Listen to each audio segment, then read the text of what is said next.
What's up, everyone? It's Nicolo Manzo. I'm bringing you episode 3 of Sports Talk today. And today, this is actually the finale episode of the semester. And we're going to be talking about why we need to legalize sports wagering in the United States of America. It's a pretty hot-button issue right now. If you keep up on the paper, I know in the Times Tribune a couple weeks ago, they had a report in about how we're deregulating a little bit. We're allowing the airport to become a satellite casino, and they're going to try to make different gaming options legal. So I think pretty clearly the next step should be to legalize sports wagering in the country. So we need to do a couple things. We need to take the stigma away from sports wagering, and we need to realize that tons of people participate in illegal gambling all the time, every year, and it's something that's not going away. It's something that's not going to go away, so we have to address it. And maybe you didn't know this, but it's a multi-billion-dollar industry every year. So we need to think about where that money's going to. Obviously, into the wrong places. It's falling into criminal hands.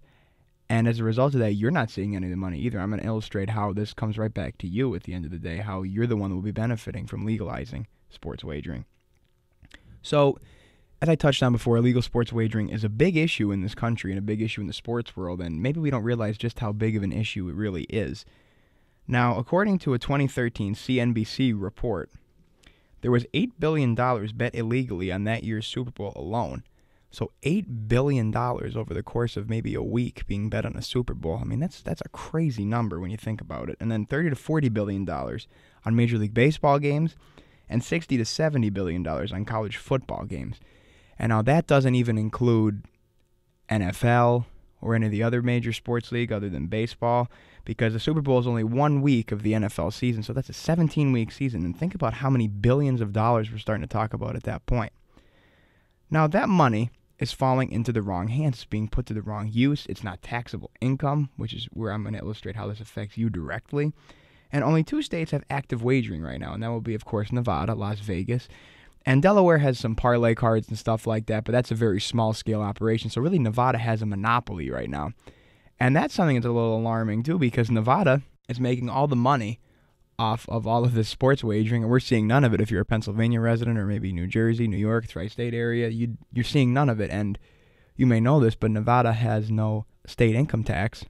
So that could be you maybe if we legalize it here. So just think about that for a couple minutes. Now, we all know that corruption in sports is a big issue, and a lot of times people talk about how sports betting leads to that and how it's a big problem, and that's why corruption rises up as a result of the betting. Well, I'm going to tell you, though, actually, that if we legalize it, corruption may actually lessen as a result. And going back to what I said before, the money's not taxable. So, I mean, if you want to see some of the money being bet illegally by these people, these billions of dollars, if you want to see it come back to you in the forms of maybe better roadways or in the forms of more money going to a program that benefits you, well, then you want to see it be legalized. Now, there's 2 ways to solve the problem of illegal sports wagering. And now the first one is that we could go to every single bookmaking operation in the country and shut it down. Now, how realistic does that sound, everyone? Probably not very. And that's a utopian solution, because that's not going to happen. And that's, in a perfect world, maybe some people would say, we wouldn't wager on sports and it wouldn't affect the game at all, and we could just shut down everything from happening. But it's not going to happen. It takes too much time, and it's pretty much impossible. And the other thing that really doesn't solve is that it's not going to solve the tax problem, because you're shutting down that money and you're taking the money out of the system, when really, if you legalize, you could be putting a lot more money into the system. We all know how tough it is to balance budgets now. So maybe that extra millions upon millions of dollars could help them balance a budget more effectively. So the other solution, other than eliminating it altogether, is we should integrate sports wagering into our already vast array of different gambling that we offer in this state and on all the other states. Now, if you were to go to Mohegan Sun or Mount Airy or any of the local casinos in the area and walk in, you want to play the slots, you want to bet on the horse races, you want to play some table games, that's all looked at as totally fine. So the idea that this is promoting gambling and furthering the possible addiction of gambling is really a hypocrisy, because if we care so much about gamblers and people's well-being and not gambling money, then we'd shut down casinos altogether. When there's gambling upon gambling upon gambling, why not integrate sports wagering? That argument kind of falls on its face when you think about all the different options that we have when it comes to gambling.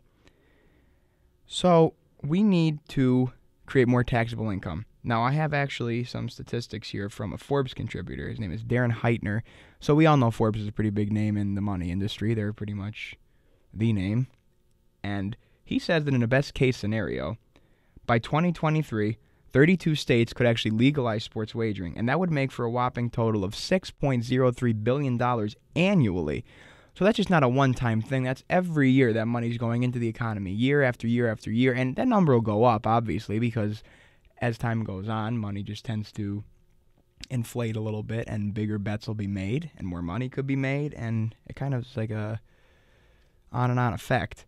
And corruption, as I said before, will lessen. I'm going to go a little bit more into detail on that. Now, a big sport that corruption happens in a lot is boxing, or alleged corruption, I should say, happens in boxing. And a big result of that, I think, is because we don't know where the money's going. So we know a little bit, but on these underground illegal processes that go on, we don't know which fighter the money's being bet on. Well, if we were to know that and have that all in the up and up, then it will be a lot easier to spot corruption when it happens. Because if you see a huge influx of money on one fighter right at the last minute, then you probably know something fishy's going on. You know that maybe if the fight ends up happening in a weird way, maybe there's something tied to that, and it's much easier to investigate and get to the bottom of it so we could lessen this corruption and cut it out going forward. So when you think about it, if we were to integrate it, I think corruption would actually lessen. So let's think about if we do nothing about it, what's going to happen? Well, if we do nothing about it, this is what's going to happen. We're going to have high tax rates, and they're going to stay in place. We all know the taxes are going up and up and up, and this is one of the few really unique ways, I think, that could possibly offset that. This is something that's not going to happen too often with this influx of billions of dollars into the economy every year. I mean, it's going to benefit you in the end. Pennsylvania, because that's a state I live in, and a state probably many of our listeners out there live in, has a large bureaucracy. I believe it's second only California in terms of how many people are in the government. So the money is going to be helpful to better fund these massive salaries that our government officials are getting. Now, money bet illegally will also increase if we don't do anything about this because, as I said before, the money bet illegally is going to continue to go up and up and up. The numbers reflect that. It started off a little bit, now it's a lot, and it continues to grow. So we need to integrate it. And corruption and crime is going to continue to flourish, and it's going to be on all of our watches because we're allowing crime to be funded by all this illegal sports wagering. And that's something that I don't want to see happen. I'm sure it's something you don't want to see happen. We don't like crime. We don't like corruption. So let's do something about it then. And this is what it would look like if we did something about it.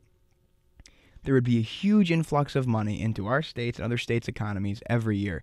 It would help balance budgets easier. It would be more money for you. I keep saying it, but really, it would benefit you in the long run. We don't think about it like this, but it's going to benefit you. And you don't even have to bet any money. That's the best part. You can let the other people bet money, and it's going to benefit you. Personal tax rates could dip. Now, I'm not an economist, so I don't know exactly what policies will be put in place. I'm not a politician either, so I don't know what's going to happen there. But they could actually dip the tax rates because of something maybe like that happens in Nevada where they eliminated the income tax. And I'm sure that has something to do with the betting going on out there. The money could also be invested in public works. So if you don't like hitting a pothole on your way into work in the morning, maybe that could be some fix as a result of this. I said before, corruption will decrease, and I believe it will. I stand by that. And illegal bookies are going to lose business as a result of this because it's going to be more accessible for the everyday person to go make a bet somewhere. And at the end of the day, we're taking money out of the criminal world in the process because if the illegal sports wagering business goes under, that means a lot less money is being put into criminal hands. So how does this all happen? Pretty simply, actually, because, well, I shouldn't say pretty simply, but it's really a one-step process that has to happen at the end of the day for this to work. So the Professional and Amateur Sports Protection Act of 1992 tried to define sports wagering, and in the process, it eliminated a lot of sports wagering that could have been in the process. All the other states didn't really get a chance at it. Nevada had already legalized it, so they're one of the states that has a chance to still have it legalized. Now, when we think about that, I mean, how ridiculous is it that one state in our country gets to have sports wagering and no one else does? How did they decide that? Do we have a say in that? Did anyone else have a say in that? No, our states get to sit on the back burner while Nevada makes money hand over fist with all of these huge casinos and sports books that they have out there. It's like the hub of sports wagering. It's the only sports wagering in this country, and that's something that has to change. And the way to change it is the Supreme Court has to repeal that act. Now, the state of New Jersey recently was denied the right to have gambling after a referendum actually favored it. And as a result of that, I believe they're going to go right to the Supreme Court, and a lot of people say that case could be heard as soon as next year. So if we want to make this a reality, that's what has to happen. And it's something that should happen because, again, I'll say it one more time, it's going to benefit you in the long run. It's going to give you better integrity on the field, actually. And it's just going to add to the already massive array of gambling that we have. So we need to stop acting like it's such a taboo thing when there's 20 other forms of gambling going on as we speak. Everyone, thanks for listening to Sports Talk this semester. I definitely will be talking to you guys again next semester, I hope. And until then, this is Nicolo Manzo for Sports Talk.